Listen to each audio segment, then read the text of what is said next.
बाजार के जाने माने दिग्गज एस लैंसडॉन इन्वेस्टमेंट्स के को फाउंडर और मैनेजिंग पार्टनर विक्रम कोटक साहब कार्यक्रम में हो रहे हैं शामिल। कोटक साहब, बहुत बहुत स्वागत है, धन्यवाद हमें समय देने के लिए और बड़े दिन आपने समय दिया, जुड़े हैं हमारे साथ। सबसे पहले यही जानना चाहते हैं कि क्या बाजार का एक शॉर्ट टर्म बॉटम बन चुका है? क्योंकि देखिए, वैसे तो आप लॉन्ग टर्म इन्वेस्टर है, 3 साल 5 साल के लिए पैसा लगाते हैं, स्टॉक्स बहुत ही अच्छे पिक करते हैं, मल्टी बैगर भी ढूंढते हैं, लेकिन आपकी भी इच्छा तो रहती होगी ना कि बॉटम पकड़ के थोड़ा निवेश किया जाए। क्या लग रहा है, वर्स्ट इज बिहाइंड अस?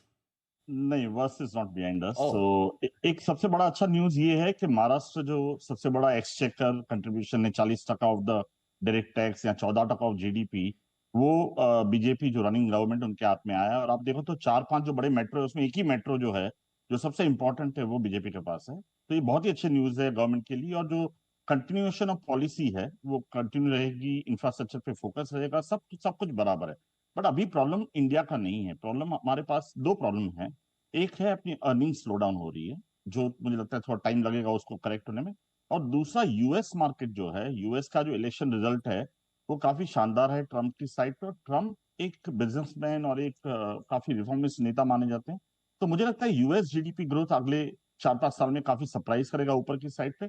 और काफी निवेशक वहां जाने की ट्राई करेंगे, इसलिए एफआई सेलिंग वाला पोर्शन जो है वो थोड़ा इश्यू लग रहा है। तो मेरा ये मोटा मोटी मानना है कि वैल्यूएशन थोड़े करेक्ट हुए हैं, बट और भी बहुत जगह है, पर्टिकुलरली स्मॉल और मिड कैप में। जैसे अभी आपने बताया किसी के एनालिस्ट के तौर पे कि मिड कैप स्मॉल कैप में बहुत ही जगह बाकी है नीचे आने की, और नंबर्स नहीं आएंगे अगले 2-3 क्वार्टर का, ऐसा मेरा मानना है।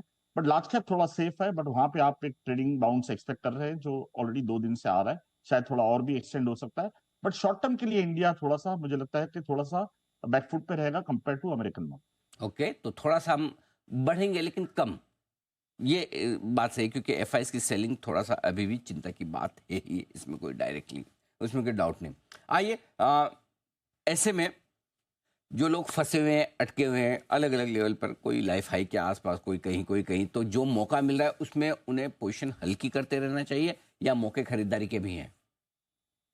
आपने बताया शुरू में 3 से 5 साल का व्यू लें तो इंडिया जैसा कोई मार्केट वर्ल्ड में है ही नहीं। अगर आप 10 साल का व्यू ले तो इंडिया एक ही ऐसा इमर्जिंग मार्केट है जो ग्रो करता रहेगा। तो लॉन्ग टर्म के लिए तो कोई इश्यू नहीं है। अगर आपको लगता है आपने खरीदा है और वो 30-40 टका डाउन है ऊपर से, या 20 टका डाउन है, और आपको कन्विक्शन, तो और ऐड करिए स्लोली। खाली एक ही है कि आपका जो बाइंग पैटर्न है वो अगले 4-5 महीने में एसआईपी की तरह होना चाहिए, rather than buying today tomorrow. ये ब्रॉडली मेरा मानना है। बट लॉन्ग टर्म के लिए इंडिया से कोई सेफ मार्केट है नहीं ग्लोबली। आई थिंक अरे, India looks the best across world.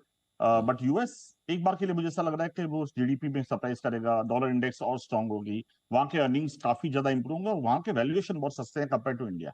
तो एक बार पैसा जो गोरो का है वहां जा सकता है। यही एक वरी है शॉर्ट टर्म के लिए। ठीक बात है। तो लॉन्ग टर्म में तो इंडियन मार्केट्स बेस्ट हैं ही, इसमें कोई डाउट ही नहीं, और ऐसे में मौका पैसा लगाने का। क्या आपको लगता है कि इस तिमाही के जो रिजल्ट्स आएंगे, दिसंबर तिमाही के, वो भी ढीले रहेंगे, और क्या तब एक बढ़िया चांस बाजार में फिर से मिल सकता है पैसा लगाने के लिए? हाँ, तो आप अगर फेस्टिव सीजन को निकाल दें, सीजनलिटी निकाल दें, तो काफी ढीले रहेंगे। और आपने देखा कि पिछले साल अपना अर्निंग ग्रोथ बीएसई 500 का 24 टका था, जो घट के 6 टका हुआ है। और मेरा ये मानना है ये साल, पूरे साल ये सिंगल डिजिट ही रहेगा।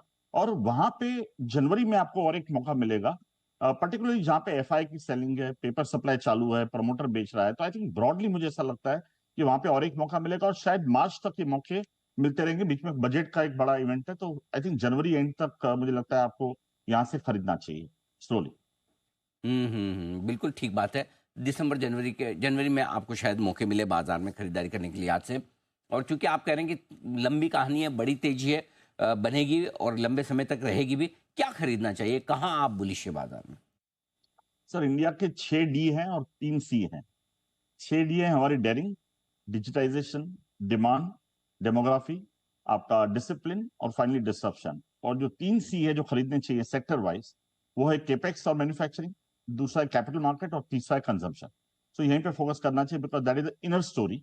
I don't believe in too much of the outer story. मैं ज्यादा एक्सपोर्ट्स में, मुझे नहीं लगता है वहां पैसा बनेगा ज्यादा, इतना शॉर्ट टर्म में बन सकता है। बट इनर स्टोरी जो है, इंटरनल स्टोरी जो है, जो 70-75% जीडीपी जो लोकलाइज है, वहां पे फोकस करना चाहिए। तो chemical, sorry, capex and manufacturing, capital market and consumption, that's my focus. Okay, capex, capital markets और कंजम्पशन, 3 सी आपके लिए बढ़िया मौके दे सकते हैं, यहाँ पर निवेश करना चाहिए।